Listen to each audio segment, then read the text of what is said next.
ओम नमो भगवते वासुदेवाय नमः। प्रिय दोस्तों, आप सभी कैसे हो। गीता का चौथा अध्याय प्रारंभ करने से पूर्व मैं आपको कुछ बताना चाहती हूँ।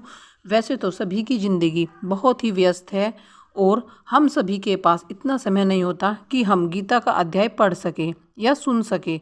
परंतु अगर आपके सामने यह वीडियो आती है तो समझ लेना कि हरि नारायण भी चाहते हैं कि आपके पास पढ़ने का समय न हो परंतु सुनने का समय तो अवश्य होता है। हम कोई भी कार्य करते समय सुन तो सकते ही हैं और गीता के अध्याय को सुनने से ही इतने फल की प्राप्ति होती है कि आप अनुमान भी नहीं लगा सकते। केवल गीता के अध्याय सुनने मात्र से ही मन को बहुत ही शांति प्राप्त होती है। मेरी आप सभी से एक ही विनती है कि अगर आप हमारे गीता के अध्याय को सुन रहे हैं तो कृपया करके कमेंट बॉक्स में ओम नमो भगवते वासुदेवाय नमः जरूर लिखिएगा, क्योंकि हम सभी गीता के अध्याय सुन तो लेते हैं परंतु हमें इतना भी समय नहीं है कि हम ओम नमो भगवते वासुदेवाय नमः कमेंट बॉक्स में लिख भी सकें। परंतु मेरी आप सभी से एक ही गुजारिश है कि अगर हम गीता का अध्याय सुन रहे हैं तो प्रभु के चरणों में एक हाजिरी अपनी जरूर लगाएं। कमेंट बॉक्स में ओम नमो भगवते वासुदेवाय नमः जरूर लिखिएगा। अगर आप हमारे चैनल पर नए हैं तो कृपया करके चैनल को सब्सक्राइब कीजिएगा और वीडियो को लाइक कीजिएगा ताकि आपको हमारे आने वाले गीता के सभी अध्याय का नोटिफिकेशन मिल जाए। प्रेम से बोलिए ओम नमो भगवते वासुदेवाय नमः। तो आइए प्रारंभ करते हैं गीता के चौथे अध्याय का महात्म्य। श्री भगवान कहते हैं, प्रिय, अब मैं चौथे अध्याय का महात्म्य बतलाता हूँ, सुनो। भगीरथी के तट पर वाराणसी बनारस नाम की एक पुरी है। वहाँ विश्वनाथ जी के मंदिर में भरत नाम के एक योगी निष्ठ महात्मा रहते थे, जो प्रतिदिन आत्मचिंतन में तत्पर हो आदर पूर्वक गीता के चतुर्थ अध्याय का पाठ किया करते थे। उसके अभ्यास से उनका अंतकरण निर्मल हो गया था। वे शीत उष्ण आदि द्वंद्वों से कभी व्यवस्थित नहीं होते थे।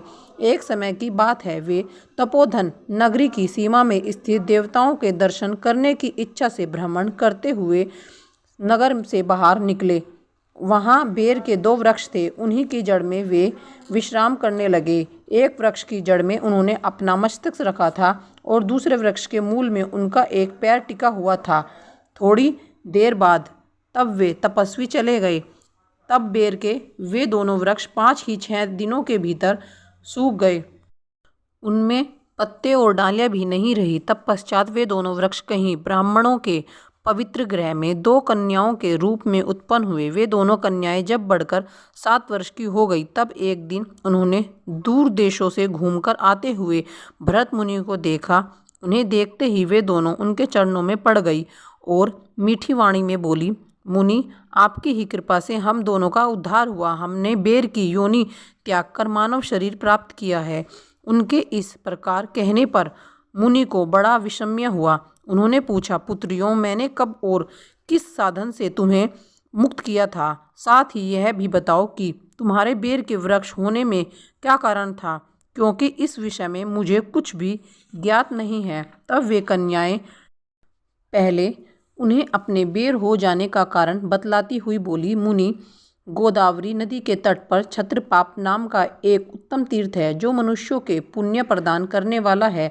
वह पावनता की चरम सीमा पर पहुंचा हुआ है। उस तीर्थ में सत्यापा नामक एक तपस्वी बड़ी कठोरता तपस्या कर रहे थे। वे ग्रीष्म ऋतु में प्रज्वलित अज्ञानियों के बीच में बैठते थे। वर्षा काल में जल की धाराओं से उनके मस्तक के बाल सदा भीगे ही रहते थे तथा जड़े के समय जल में निवास करने के कारण उनके शरीर में हमेशा रोंगटे खड़े रहते थे। वे बाहर भीतर से सदा शुद्ध रहते, समय पर तपस्या करते तथा मन और इंद्रियों को संयम में रखते हुए परम शांति और प्राप्त करके आत्मा में ही रमण करते थे। वे अपनी विद्वता के द्वारा जैसा व्याख्यान करते थे उसे सुनने के लिए साक्षात ब्रह्मा जी भी प्रतिदिन उनके पास उपस्थित होते और पक्ष करते थे। ब्रह्मा जी साथ उनका संकोच नहीं रह गया था, अतः उनके आने पर वे सदा तपस्या में मग्न रहते थे। परमात्मा के ध्यान में निरंतर संलग्न रहने के कारण उनकी तपस्या सदा बढ़ती रहती थी। सत्यपा को जीवन मुक्ति के समय समान मानकर इंद्र को अपने समृद्धिशाली पद के संबंध में कुछ भय हुआ, तब उन्होंने उनकी तपस्या में सैकड़ों विघ्न डालने आरंभ किए। अप्सराओं के समुदाय से हम दोनों को बुलाकर इंद्र ने इस प्रकार आदेश दिया, तुम दोनों उस तपस्वी की तपस्या में विघ्न डालो जो मुझे इंद्र पद से हटाकर स्वयं स्वर्ग का राज्य भोगना चाहता है। इंद्र का यह आदेश पाकर हम दोनों उनके सामने से चलकर गोदावरी के तीर पर, जहाँ वे मुनि तपस्या करते थे, आई। वहाँ मंद एवं गंभीर स्वर से बजते हुए मृदंग तथा मधुर वेदुनाद के साथ हम दोनों ने अन्य अप्सराओं से सहित मधुर स्वर में गाना आरंभ किया। इतना ही नहीं, उन योगी महात्माओं को वश में करने के लिए हम लोग स्वर, ताल और लय के साथ नृत्य भी करने लगे। बीच बीच में जरा जरा सा अंचलन खिसकाकर और उन पर उन्हें हमारी छाती भी देख जाती थी। हम दोनों की उन्नत गति काम भाव का उद्दीपन करने वाली थी, किंतु उसने उन निर्वहकार चित्त वाले महात्मा के मन में क्रोध का संचार कर दिया। तब उन्होंने हाथ से जल छोड़कर हमें क्रोधपूर्वक श्राप दिया, अरे तुम दोनों गौड़ा जी के तट पर बेर के वृक्ष हो जाओ।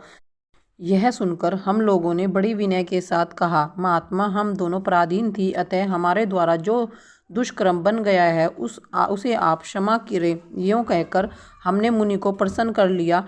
तब उन्हें पवित्र चित्त वाले मुनि ने हमारे श्रापों द्वारा की गई अवधि निश्चित करते हुए कहा, भरत मुनि के आने तक ही तुम पर यह श्राप लागू होगा। उसके बाद तुम लोगों को मृत्युलोक में जन्म होगा और पूर्व जन्म की स्मृति बनी रहेगी। मुनि, जिस समय हम दोनों बेर के वृक्ष के रूप में खड़ी थी, उस समय आपने हमारे समीप आकर गीता के 4 अध्याय जप करते हुए हमारा उद्धार किया था, अतः हम आपको प्रणाम करती हैं। आपने केवल श्राप से ही नहीं, इस भयानक संसार से भी गीता के 4 अध्याय के पाठ द्वारा हमें मुक्ति कर दिया है।